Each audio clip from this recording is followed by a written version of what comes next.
Assalamualaikum warahmatullahi wabarakatuh. Di sini saya akan melakukan presentasi mata kuliah Perencanaan Kawasan Strategis tentang Perencanaan Kawasan Ekonomi Khusus Nongsa dengan dosen pengampu adalah Pak Asirin STMT. Sebelumnya, izin memperkenalkan diri. Nama saya Anissa Putri Aprilia, NIM 120220105 dari kelas R1. Selanjutnya yaitu outline yang memuat landasan teoritis, definisi kawasan, gambaran umum, gambaran rencana dan pengelolaan, usulan kritis dan usulan agenda kebijakan, dan agenda penelitian di masa depan. Untuk outline yang pertama, yaitu di sini ada landasan teoritis, yang dimana saya mengambil mengenai 3 teori, yaitu teori neoklasik, teori cluster, dan teori Keynesian. Yang pertama yaitu teori neoklasik. Teori neoklasik ini juga sering disebut dengan teori atau aliran human relation karena perhatiannya terpusat pada aspek sosial dalam pekerjaan atau biasa disebut organisasi informal yang tidak dapat perhatian dari teori klasik. Permulaannya, perkembangan teori ini ditandai dengan percobaan Hawthorne. Teori neoklasik sendiri dicetuskan oleh 2 orang ekonom yang bernama Robert Solow dan Trevor Swan. Teori neoklasik dapat digunakan sebagai dasar dalam membangun sistem pasar yang efisien dan meningkatkan kesejahteraan masyarakat. Selanjutnya yaitu teori cluster.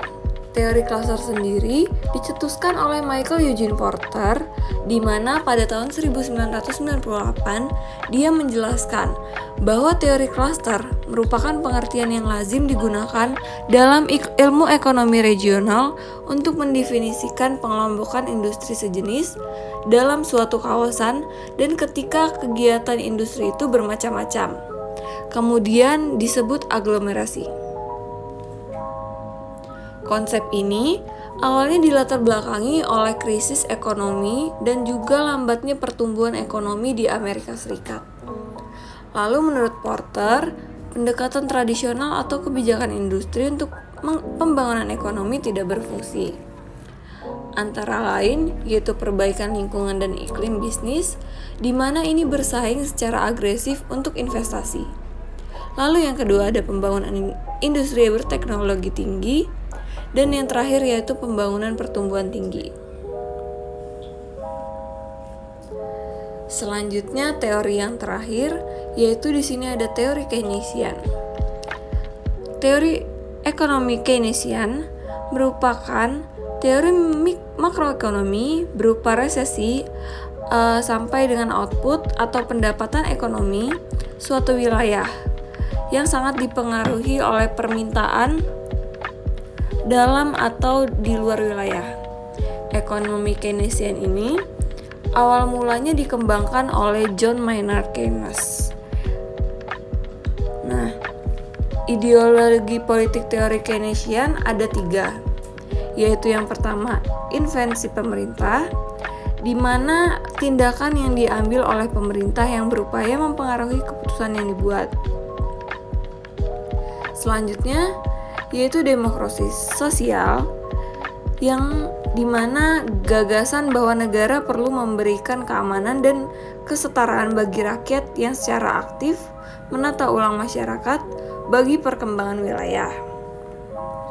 Lalu yang terakhir ada demokrasi sosial, yaitu meningkatkan kesejahteraan ekonomi wilayah dan juga mengatasi kesenjangan wilayah.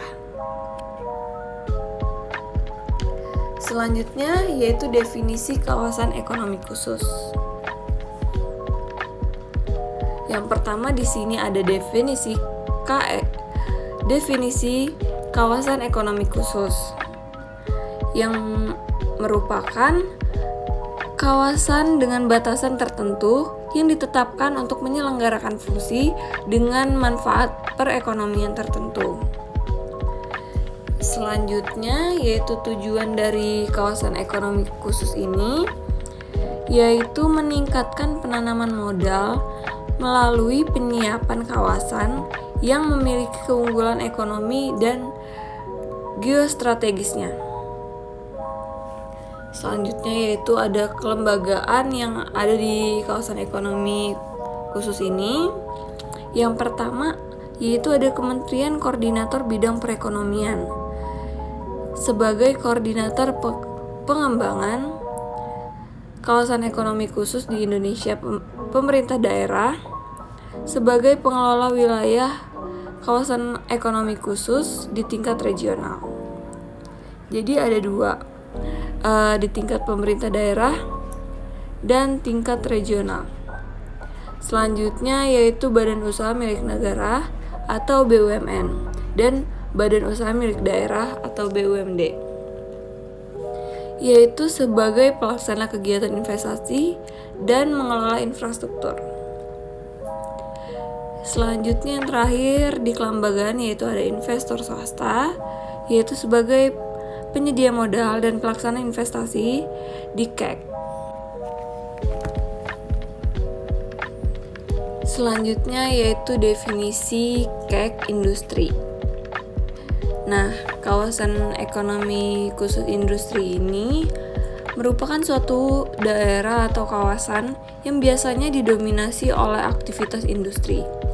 Kawasan industri ini biasanya mempunyai fasilitas kombinasi yang terdiri atas peralatan-peralatan pabrik, penelitian, dan laboratorium untuk pengembangan bangunan perkantoran, bank, serta prasarana lainnya.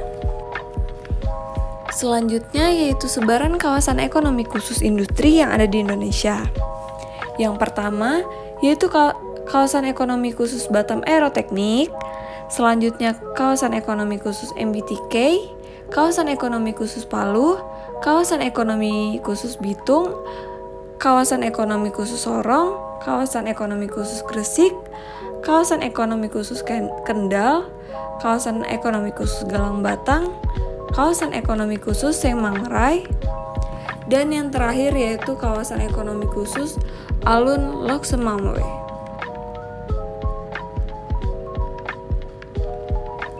Nah, outline selanjutnya yaitu gambaran kawasan ekonomi khusus Nongsa.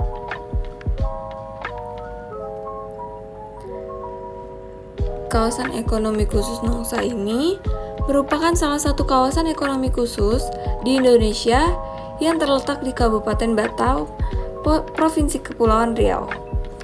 Kawasan ekonomi khusus Nongsa ini memiliki fokus pengembangan pada sektor industri dan logistik.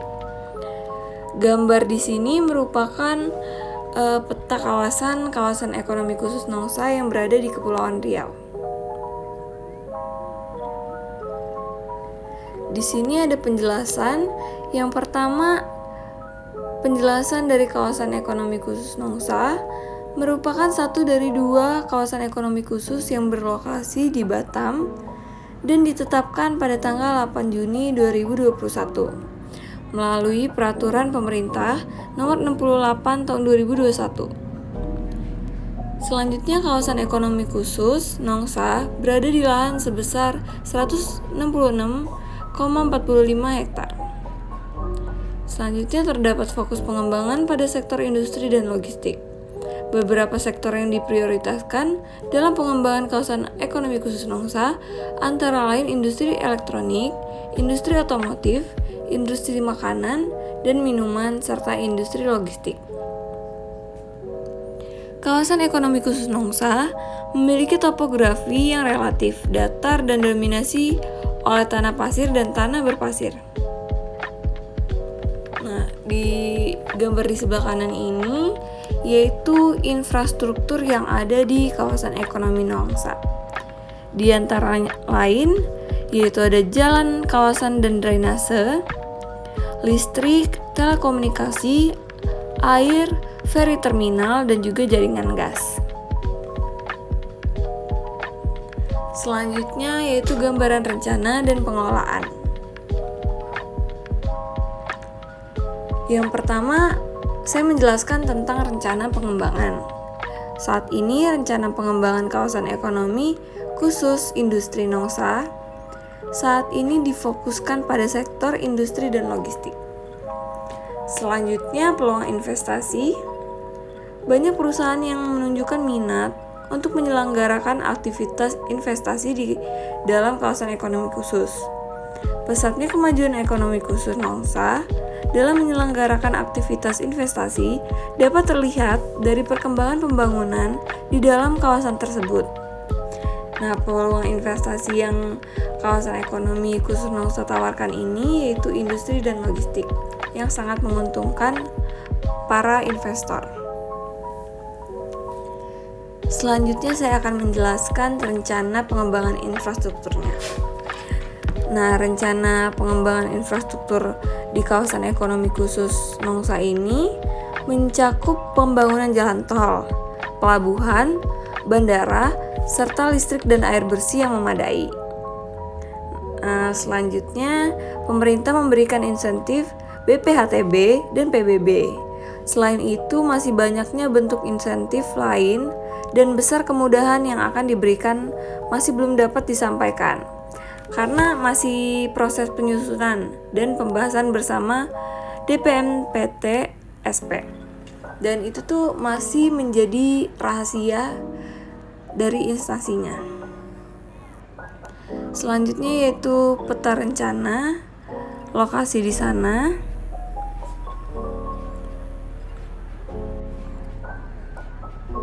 Selanjutnya yaitu usulan kritis dan usulan agenda kebijakan. Nah, berdasarkan masalah yang terjadi di kawasan ekonomi khusus Nongsa, di antara lain yaitu adanya permasalahan lingkungan, ketersediaan infrastruktur yang kurang, ketergantungan pada investor asing, dan kurang tersedianya tenaga kerja yang terampil. Upaya yang bisa diatasi oleh pemerintah dalam mengatasi permasalahan yang ada di kawasan ekonomi khusus Nongsa ini yaitu dengan cara meningkatkan program pelatihan kerja dan pendidikan di bidang yang sesuai dengan kebutuhan industri yang ada di kawasan. Lalu mendorong investor lokal agar tidak bergantung dengan investor asing. Menerapkan aturan lingkungan yang lebih ketat dan memperketat kawasan terhadap industri dan juga meningkatkan investasi dalam infrastruktur. Usulan agenda kebijakan yang dapat dilakukan oleh pemerintah diantaranya yaitu yang pertama, pemerintah bisa mendorong pengembangan sektor industri yang ramah lingkungan dan berkelanjutan. Selanjutnya yaitu meningkatkan kapasitas sumber daya manusia melalui pelatihan dan pendidikan yang berkualitas. Lalu mendorong ketertiban sektor swasta dalam mengembangkan kawasan dengan memberikan insentif-insentif yang lebih menarik. Lalu memperkuat kelembagaan pengelolaan kawasan dengan melibatkan berbagai stakeholder. Dan juga yang terakhir meningkatkan kualitas infrastruktur pendukung di kawasan. Pada outline terakhir, di sini terdapat agenda penelitian masa depan. Agenda penelitian yang bisa digunakan di masa depan, yang pertama, analisis kebijakan pemerintah dalam mendukung pengembangan di industri berbasis lingkungan di kawasan ekonomi khusus Nongsa. Yang kedua yaitu analisis potensi pengembangan kawasan pariwisata di kawasan khusus Nongsa. Yang terakhir yaitu kajian analisis peninjauan kebijakan kawasan strategis ekonomi khusus, studi kasus kawasan ekonomi khusus Nongsa. Sekian presentasi mata kuliah perencanaan kawasan strategis tentang perencanaan kawasan ekonomi khusus Nongsa. Terima kasih. Wassalamualaikum warahmatullahi wabarakatuh.